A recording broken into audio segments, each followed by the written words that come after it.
Check it out. It's dark out. We're doing this in prime time for once. Time kind of got away from me a little bit, so that's why we're doing it right now. And also, for the lighting, I'm sorry, but the only light I have is my truck lights.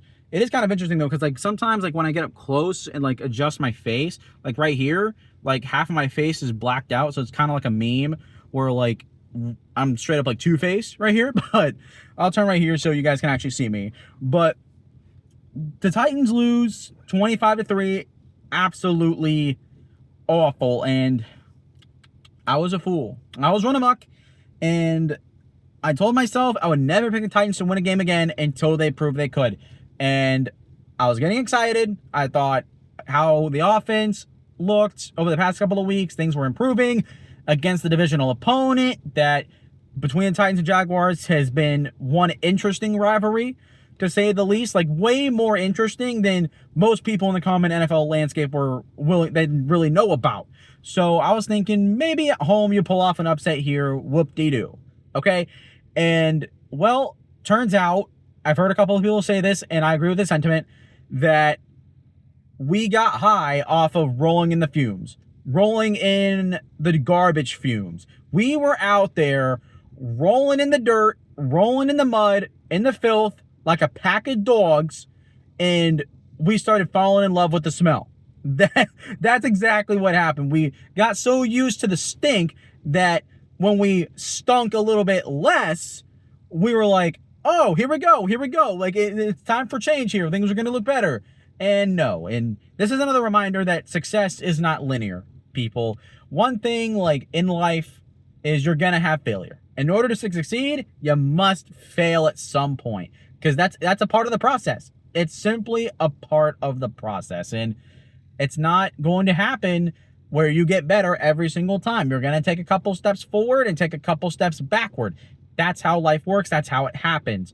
So when it comes to the young players struggling in this game, like Cam Ward had not an awful day, but did not have a good day compared to what it was the past couple of weeks.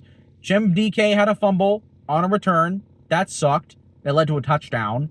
Then Io Manor keeps dropping the football. That's disappointing. That's been an ongoing thing, so that's a little bit more disappointing than Cam Ward or Jim DK. But Marcus Harris and Kevin Winston also had their problems in coverage in this game.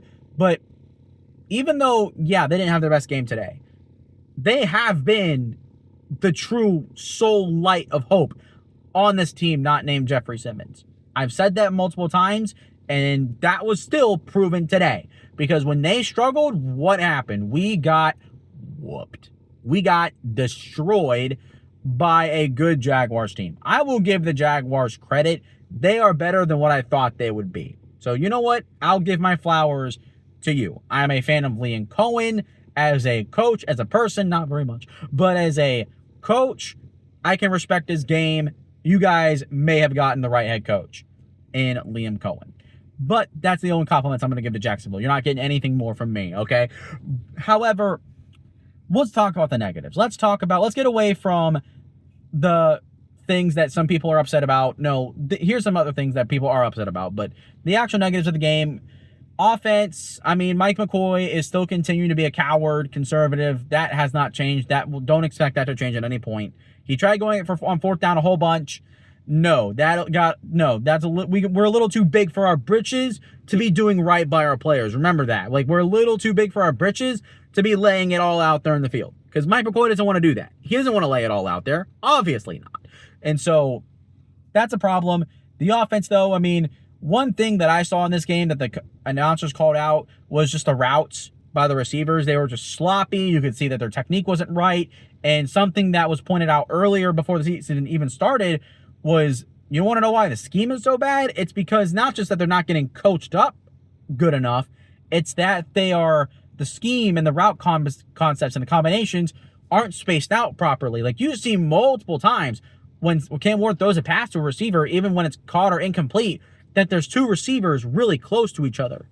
That's not supposed to happen in the NFL. And that's something you guys should know right now. Down the field, receivers should not be as close together as you seeing are with the Titans. That's not a thing that happens. And so, with that being said, I'm sorry, I'm getting a phone call. Sorry, my friend, I will get back to you here in a minute. But the thing is, if you go back into the preseason, and Kurt Warner did a film breakdown of the Titans offense during the preseason, and he called this out. He said that these route combinations, these routes are not separated enough to take advantage of the defense. I mean, he straight up said this structure is horrible. This offense, from a scheme standpoint and coaching standpoint, is horrible. He literally said that. He called it out and said, I don't know what they're doing here. What are they doing here? And we all still went into the season with optimism, thinking, hey, maybe they know something we don't. Who knows? And turns out he was right. So that is a major problem. The coaching, that's something we've ranted about every single week this year to this point. So that's not going to change. What I am frustrated with, genuinely, is the fact that this was the first time we ran the ball well. Opening drive, Tony Pollard ran really well. We ran the ball. It was the opening drive of this game was the best we've ever ran the ball all year, straight up.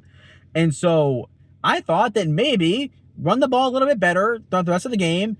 And no, they just stopped running the ball. I mean, I know they got down, but I mean, they just couldn't run the ball. It literally was good for the first drive. And then after that, it went right back to being what it was. Like, there was nothing, like no semblance of life at all. And they're not even trying to establish a ground game. I mean, they're just doing the same thing over and over again. Why should we expect anything different? However, that's not just that. Arden Key as well doing what he did. He should have been ejected from the game. I'm surprised that he wasn't. But honestly, Arden Key, get him out of here at this point. I don't care if you're getting whooped. But if you're out here showing more fight on the sidelines than you are on the field, and you're acting like that when you're getting whooped, you're a loser. Like, I'm sorry. I know that football is a highly emotional sport. And it is, tensions run high, things boil over sometimes. That's going to happen. That happens in football. It's a bunch of grown dudes hitting each other as hard as they possibly can. You know how much energy and how, like, tense you have to be able to do that? It's hard. It's really hard.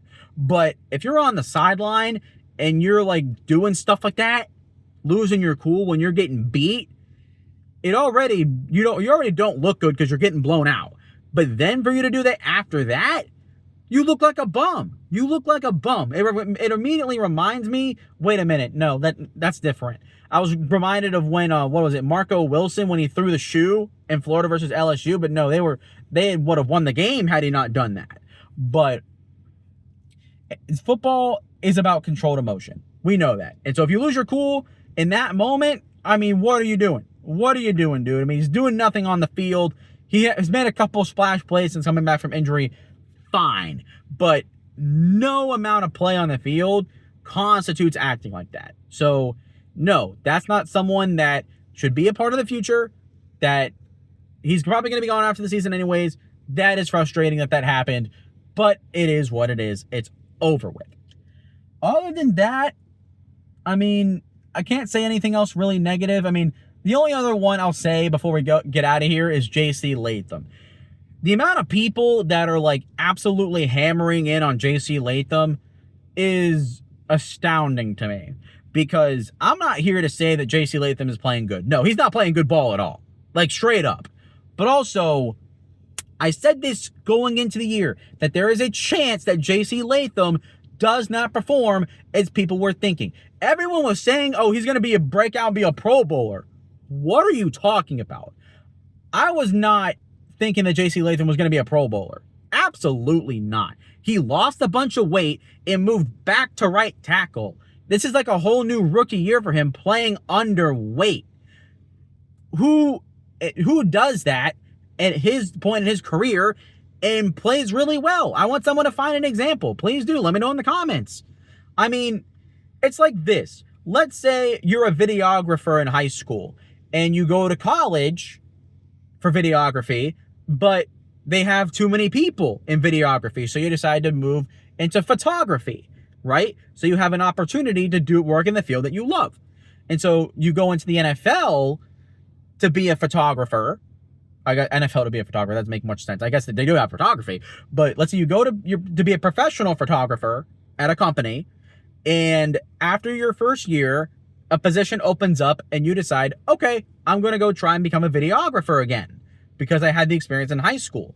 Well, high school videography versus professional videography, and if you haven't properly done it in a while, I'm mixing it up because JC Latham was a left tackle in high school. So he played right tackle in college, went to left tackle in the NFL his rookie year, and then went to right tackle his second year, right? So it's like it's just switching jobs. It's like you did one thing, right, all throughout college, and then you go into the NFL doing something different.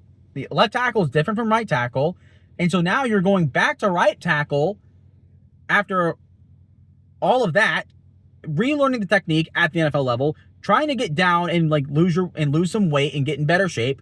I mean, there's so many factors that, you know, played into JC Latham's second year at right tackle where I fully understand that he's struggling. Yeah, it's not what we want to see, and considering guys like Ola Fashanu and Talise Fawaga are playing well, but I mean, he's going back to right tackle, so he's essentially playing a new position in the NFL.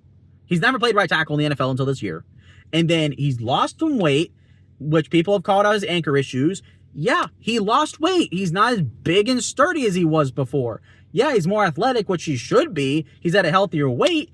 But I mean, if you're 300 pounds, if you're 360, 380 pounds, and you go down to a little over 300, can you immediately do stuff that people that normally sit around that weight can do? No, you're in a new body. It's different. So, I mean, the fact that he hasn't adjusted as much as we would like, I'm not surprised by that. And then, not to mention the offensive coaching. We've already made it clear that the offensive coaching is horrible, right? So it makes sense that a tackle who is playing right tackle for the first time in the NFL and playing at a lower weight makes sense that he's probably struggling a little bit. This is a situation where if we had good coaching, he probably would be playing better during the course of the season. But people are saying that JC Latham, we need to have a discussion about him kicking into guard. And it's like, are you guys out of your minds? Like, it's way too early to discuss that. Let's get a new coach in here with a good scheme, with a full offseason again, at the weight that he's at, playing right tackle, and let's see what happens. If he can't make it work after next year, fine. 2027, kick him into guard and see what happens. And if he works at guard, that still works for us. That's still a good player at a position, at least right now, that we need. I can't know if we need a guard in 2027, but I mean, people say, like, talking about JC Latham kicking into guard and that he's a bust, that's ridiculous. Absolutely ridiculous. But that's all I have for you. That's all I really have to say at this point. I need to go inside and I need to figure out what I'm going to eat for dinner. So with that being said, that is going to do it. Hope you guys have enjoyed. Tighten up, everybody, and I will see you all here next week. Bye.